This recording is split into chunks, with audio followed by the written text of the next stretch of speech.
Hi, I'm Rachel Grabenhofer, Managing Scientific Editor of Cosmetics and Toiletries. And for those who don't know us, we're a trade media brand focused on cosmetics and personal care product development. So we speak primarily to a technical audience of cosmetic chemists, formulators, R&D managers. So just know that my insights today are coming from this perspective. So I'm here today to share some R&D and consumer drivers and insights into the health and cosmetic space. And specifically, I want to take a look at well-aging, menopausal beauty, feminine hygiene, period beauty, and self-care. So obviously the idea behind well-aging is that it really emphasizes a healthier longevity of life. It sort of blurs this line between personal care and health with a focus on quality of life. So for example, many innovative beauty brands are adding nutracosmetics to their product lines. The main thing here is we're not talking about anti-aging anymore, but it's about well-aging. So you're feeling in harmony with the signs of aging, improving overall well-being, and focusing on maintaining what you have, even if your skin is maturing. As an example from an ingredient supplier, the way they explain it is that when you're approaching well-aging for product development, you should focus more on global improvements and prevention of additional damage rather than focusing on dramatic reversals, which is more aligned with the anti-aging approach. For mature skin, usually cosmetic product developers look at multitasking ingredients that promote healthy aging by nourishing and protecting, giving a healthy glow. So these are a lot of very health-related considerations as we're looking at the beauty industry. In relation to this healthy glow concept, a major manufacturer recently announced the launch of an over-the-counter skin visualizer device, and it's used to measure and visualize the condition of skin's beauty circulation, they say. The idea of beauty circulation here refers to elements of beauty that are circulating in the skin, and they determined this based on a survey conducted by the company in 2019 that people around the world described ideal skin as healthy and vibrant, and so the device that they develop measures conditions that contribute to this state. So they look at radiance, resilience, and suppleness in skin, also fine lines, skin texture, and smoothness. Similarly, another major manufacturer takes the approach of measuring skin surface lipid ribonucleic acid, say that 3 times fast, but they're looking at it to determine a biological age rather than the chronological age of skin. So it's kind of a score of how well you're doing to take care of yourself and how well you have fared against the elements. The well-aging and anti-aging market, whatever you want to call it, is set to explode. P&S Intelligence reported recently that the global market size for anti-aging, they called it, is expected to skyrocket from $194.4 billion in 2020 to $422.8 billion by 2030. Key factors propelling this growth are not just limited to the aging and mature population. It's also driven by the new post-pandemic mindset with a focus on sustainably sourced ingredients, younger consumers seeking preventative measures rather than collectives. The popularity of simpler and safer self-care routines, it really took off during lockdown during the past year, and this in turn has accelerated consumer demand for more wellness products beyond just skincare. The products are more focused, they're clean and inclusive. Some of the words that we're seeing, they're designed to meet consumers where they are in life by targeting specific issues like menopause, hair loss, and thinning skin, which you're going to hear about more in a couple of slides.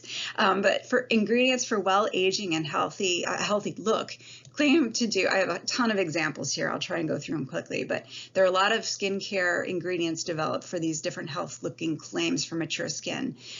Balancing the epigenetics of mature skin as well as the skin microbiome, that might be more relevant to this audience.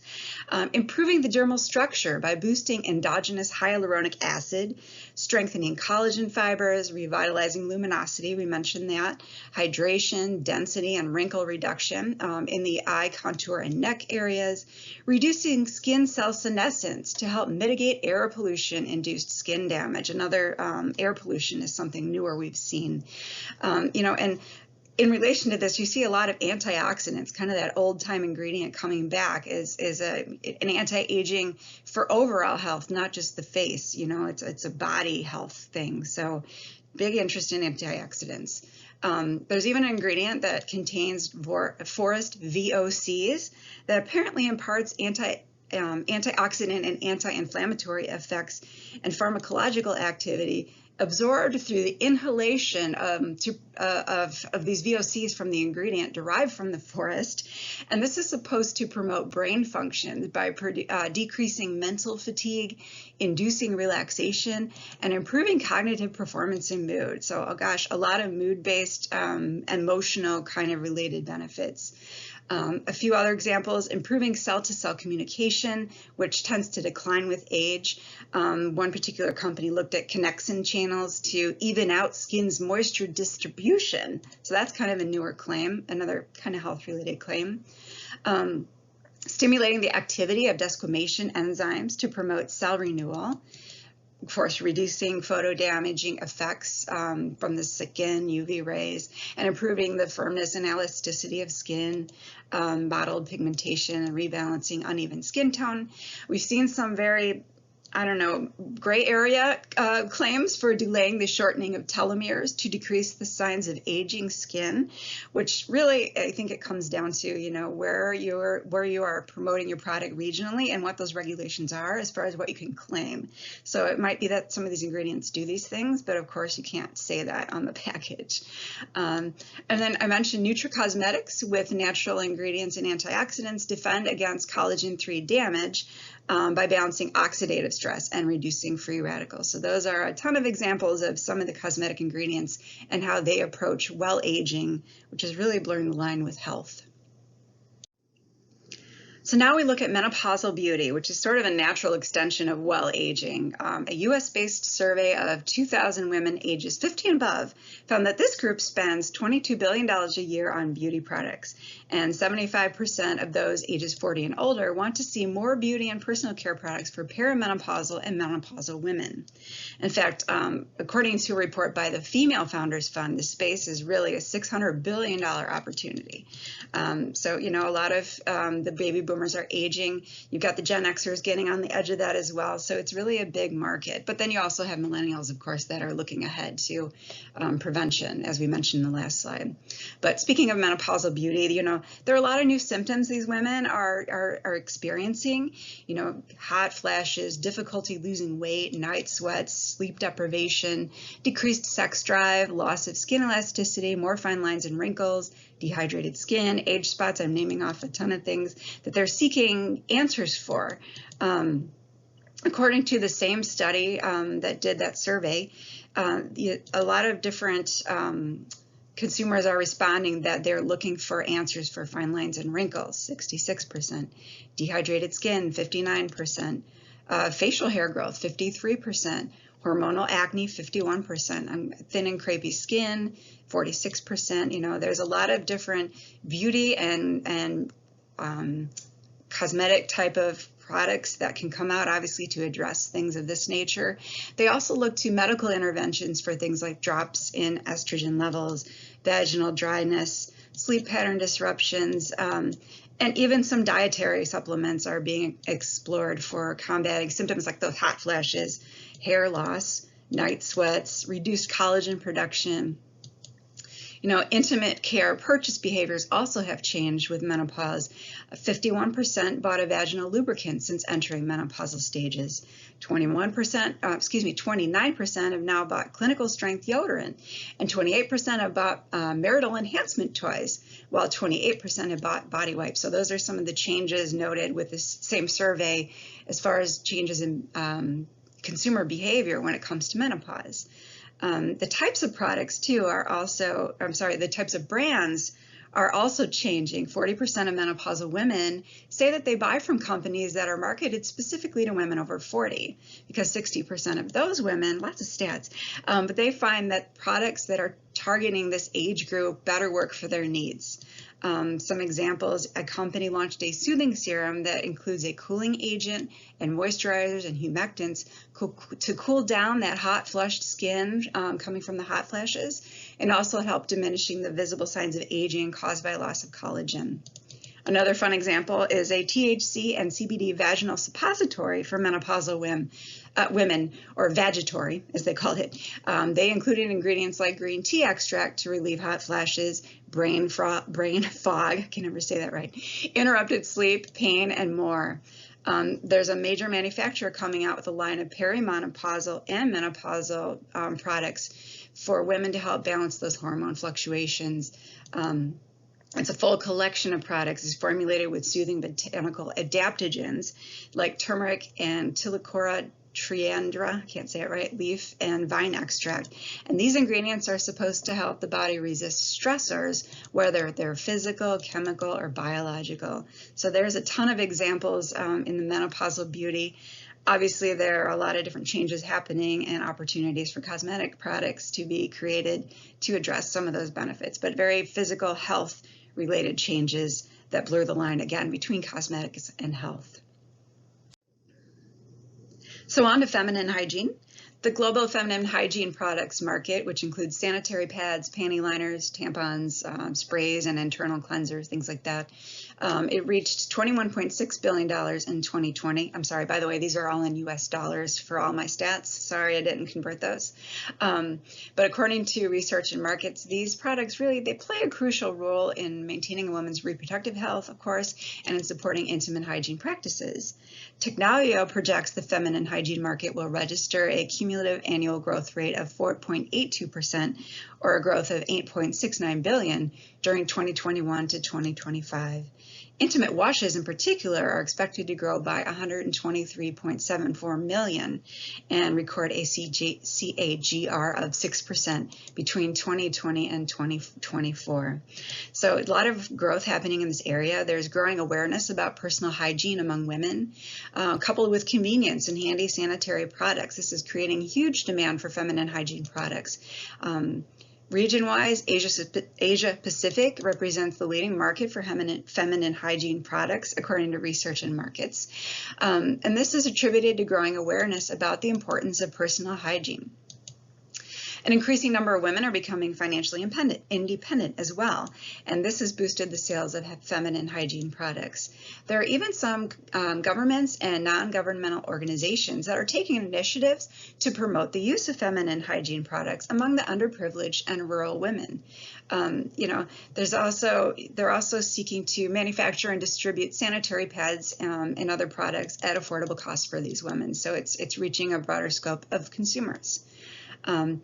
According to a report from 2017, I couldn't find anything newer, but products sought, according to the benchmarking company's Pink report, of some 6,000 women surveyed, more than 50% wanted to purchase organic and natural feminine hygiene products for personal issues, including dryness or odor, as well as natural and organic tampons, lubricants, and vaginal cleansers or moisturizers. Now, there are a couple different reasons why the feminine hygiene and care market is changing. It's being marketed differently. The industry is kind of, from the beauty standpoint at least, and personal care, is breaking through sort of this taboo of the period and menstruation. For example, some really of the big names in feminine care are kind of standing out with humor and being candid about, what products are. Just being direct is key to many of the consumers, and it's more accepted that way. So it's something people are less shy about speaking to, I think. The market has changed. Another example that has changed, there's kind of a blend that's happened between athleisure is sort of a trend we saw in cosmetics. It's kind of merging with the feminine hygiene area.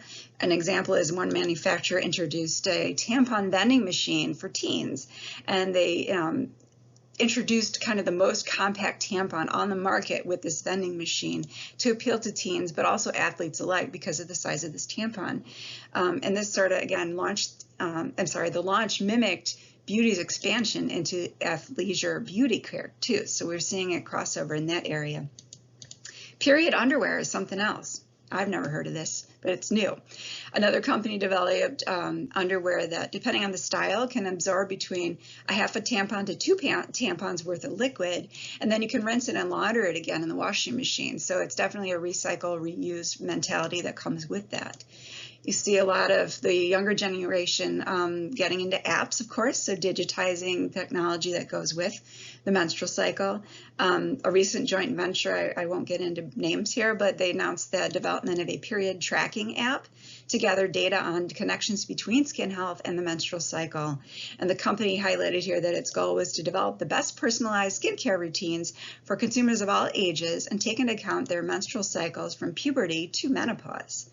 There are even some new formats that companies have come out with to increase this growth in the feminine hygiene market. Feminine cleansing cloths, foaming washes to remove odor-causing bacteria, so there's sort of a microbiome angle on that. Inner cleansing mousse. And then there's even subscription box models like you've seen with Birchbox Beauty. They send you a monthly shipment or organic tampons and or pads with chocolate and tea.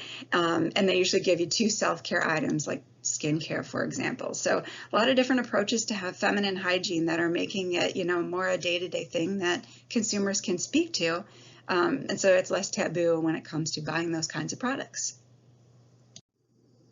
Period beauty is sort of the opposite end of the aging spectrum, and it's come into the spotlight in recent years as well, especially with some of those different new formats we just talked about. But a lot of cosmetic brands are formulating products now to address hormonal changes in skin that occur throughout the menstruation cycle. So obviously the skin is replete with estrogen receptors and some progesterone receptors, and according to Farage and others, fluctuating levels of estrogen and progesterone influence the epidermis. So for example, you see obviously things like lipid secretion and sebum production, changing skin thickness, fat deposition, skin hydration and barrier functions, dermal collagen content, which that obviously relates to skin elasticity and resists wrinkling. So all these different things are influenced. So you can see there are a lot of different opportunities for cosmetic companies to address these different skin changes. Other examples that I saw in some of the research is that estrogen levels are said to influence skin pigmentation and UV susceptibility, as well as resistance to microflora. So those changing hormones around the menstrual cycle also, even produce variations in immune function and disease susceptibility. So going back to the sebum, of course, too much can result in clogged pores, inflammous breakouts. Hormones can also increase inflammation, which doesn't help. So all these different things are different targets that you could address as a product developer. So you see some things coming out from a product standpoint that address these changes. So mild face washes with salicylic acid that remove the sebum but don't disturb the skin. Something that's mild and gentler is recommended. Other companies have introduced full ranges of products for the period cycle, like a cleansing balm for weeks 1 and 2, counting from the first day of the period, and then clarifying serum for weeks 3 and 4. Products that are high in salicylic acid or glycolic acid in days leading up to the period are kind of a bid to control that oil production. Then you get things like skin soothers, like serums and moisturizers to help amp up that glow during the period. And then there's even products targeting the vaginal area that kind of produce moisturizing and lubricating effects based on ingredients that are gentle without fragrance, and there are even complete lines to address the vaginal area and discomfort that include things like feminine wash, panty spray, feminine wipes, and even tampon kits. So a lot of opportunities to address period beauty. So last but not least, we have self-care, which probably should have been at the beginning of my presentation, as that's how important it is. But this search term increased on Google by more than 250% since March 2020, which of course is when the lockdown began. Anxiety is another top search term from that time. So quarantine gave us time to reflect. And health and wellness kind of rose to our top of concerns, but this had the negative impact of stress. Worries over maintaining safety of the self and loved ones. Also had us sanitizing away our microbes on our skin and drying out the barrier. Psychodermatology is another area we've seen interest rise in as far as how stress and anxiety can lead to inflammation in skin, can cause acne and rosacea, also microbiome balance and premature aging. There's even concern over more screen time because we've been exposed to blue light. There's some debate over that, but there's interest in that from a cosmetic standpoint. Mask wearing also created a new breakout. So you've heard of maskne and skin irritation from that. So that has all shaped care products focused on things like mask-caused irritation and maskne. Eye makeup grew because that's all you could see of us at one point. And transfer-resistant makeup became desired so it wouldn't rub off on our masks. Self-care treatments are really broad-ranging, obviously, and it's very personal, but they include things that better care for ourselves and our skin. Also keep in mind that spas and salons were initially closed, so we had to do it at home ourselves. So products that are cleaner and healthier as far as choices are concerned. Facial masks, like the actual mud masks, are part of that feel-good connection to help take care of ourselves, and that rose in consumption, both sheet masks and clay masks during lockdown. Also aligning with the relaxation side of self-care, because we have so much stress, are products that appeal to the senses. For example, 12% of recently launched products and brands advertise aromatherapy benefits. In-relation candle sales are also on the rise. So again, these are just examples, but self-care is personal, and how you make it better for yourself is your own choice. But definitely people are looking for ways to do that. And that's it. So that wraps up my crash course in health and cosmetics. So thank you to the organizers for inviting me, and thank you for listening. Enjoy the rest of the program.